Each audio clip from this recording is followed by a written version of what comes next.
We're not done with the conversation we were having. You have news about the quote? Oh, yeah, but before that, when I said that this was lightweight, if I had asked the same questions, or if any of us had asked the same questions on 2020, which was my other home, I don't think that the senator or Mrs. McCain would have been surprised.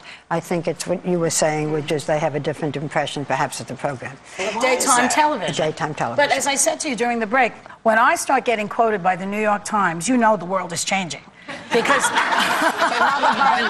but it's not just any old quote. The questions that we asked, everybody asked legitimate questions that you would ask of any candidate.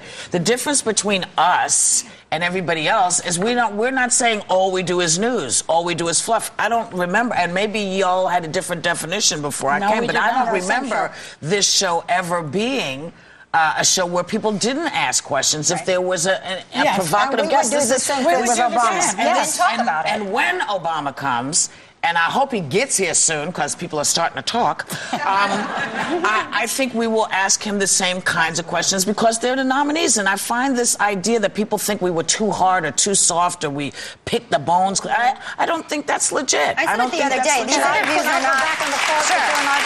It's not a date. It's an interviewer. Yeah. Okay. So, we were talking a little earlier, and you said that Joe Biden said that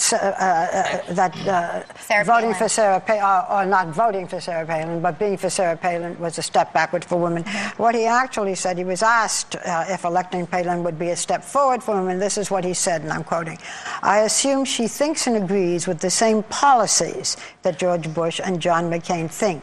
And that's obviously a backward step for women." Right. That is, he's talking about the policies, but, there is that... The question was direct, and he danced a little bit, and I think he's saying that having her there, if she should represent certain ideas, it's a backward step for women. And don't you agree, though, Elizabeth, that if he were a man, if Sarah Palin were a man also agreeing with McCain, he would say it was a backward step for women? On the contrary, no. And I think that what he's talking about is the idea that we've been talking about a backward step for women, I believe has to do directly with the fact that she is a woman. She's a woman who has strong beliefs and has governed on ethics. And I believe also that to say that a woman in the White House would in any way be a backward step for women.